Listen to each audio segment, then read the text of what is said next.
I find my locker after social studies. The lock sticks a little, but I open it. I dive into the stream of fourth period lunch students and swim down the hall to the cafeteria. I know enough not to bring lunch on the first day of high school. There is no way of telling what the acceptable fashion will be. Brown bags, humble testament to suburbia, or terminal geek gear. Insulated lunch bags, hip way to save the planet, or sign of an over-involved mother. Buying is the only solution, and it gives me time to scan the cafeteria for a friendly face or an inconspicuous corner. The hot lunch is turkey with reconstituted dried mashed potatoes and gravy, a damp green vegetable, and a cookie. I'm not sure how to order anything else, so I just slide my tray along and let the lunch drones fill in. This 8-foot senior in front of me somehow gets 3 cheeseburgers, french fries, and 2 ho-hos without saying a word. Some sort of Morse code with his eyes, maybe. Must study this further. I follow the basketball pole into the cafeteria. I see a few friends, people I used to think were my friends, but they look away. Think fast, think fast. There's that new girl, Heather, reading by the window. I could sit across from her, or I could crawl behind a trash can, or maybe I could dump my lunch straight into the trash and keep moving right on out the door. The basketball pole waves to a table of friends. Of course, the basketball team. They all swear at him, a bizarre greeting practiced by athletic boys with zits. He smiles and throws a ho ho, and I try to scoot around him. Swap. A lump of potatoes and gravy hits me square in the center of my chest.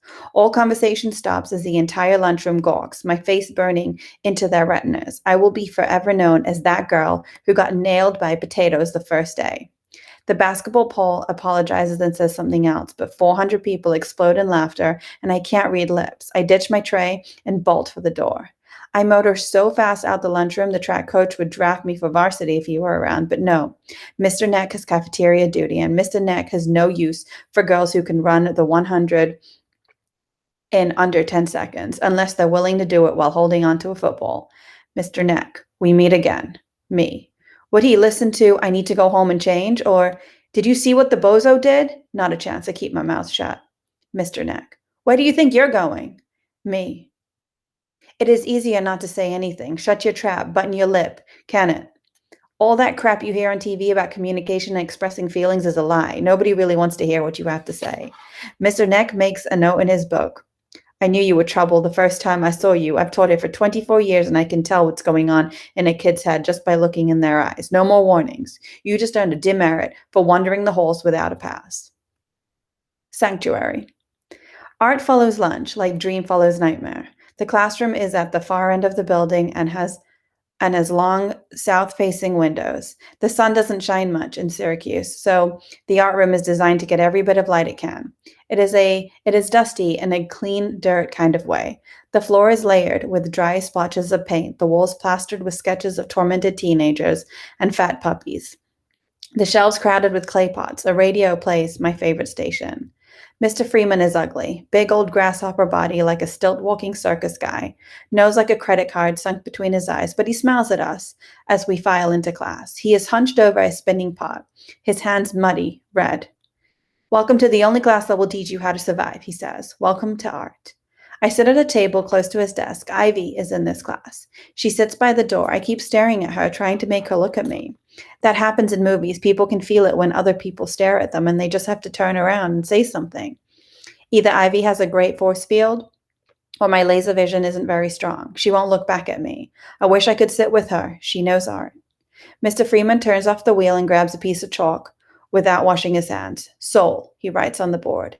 The clay streaks the word like dried blood. This is where you can find your soul if you dare, where you can touch that part of you that you've never dared look at before. Do not come here and ask me to show you how to draw a face. Ask me to help you find the wind. I sneak a peek behind me. The eyebrow telegraph is flashing fast. This guy is weird.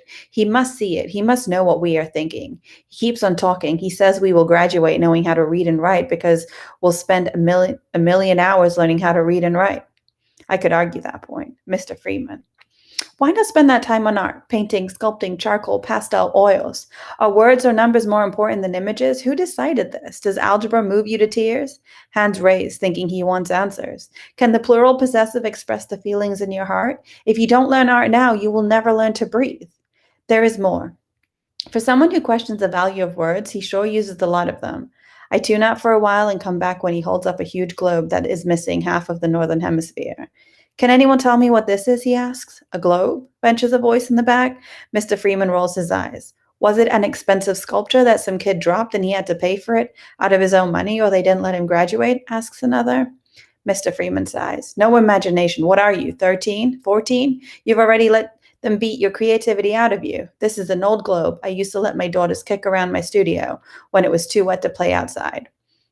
One day, Jenny put her foot right through Texas, and the United States crumbled into the sea.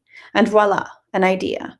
This broken bowl could be used to express such powerful visions. You could paint a picture of it with people fleeing from the hole, with a wet, muzzled dog chewing Alaska. The opportunities are endless.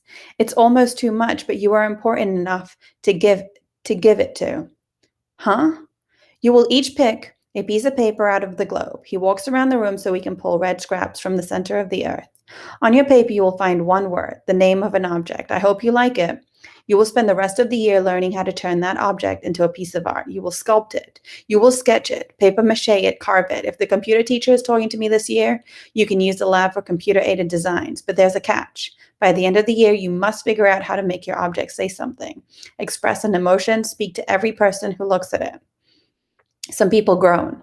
My stomach flutters. Can he really let us do this? It sounds like too much fun. He stops at my table. I plunge my hand into the bottom of the globe and fish out my paper. Tree. Tree? It's too easy. I learned how to draw a tree in second grade. I reach in for another piece of paper. Mr. Freeman shakes his head.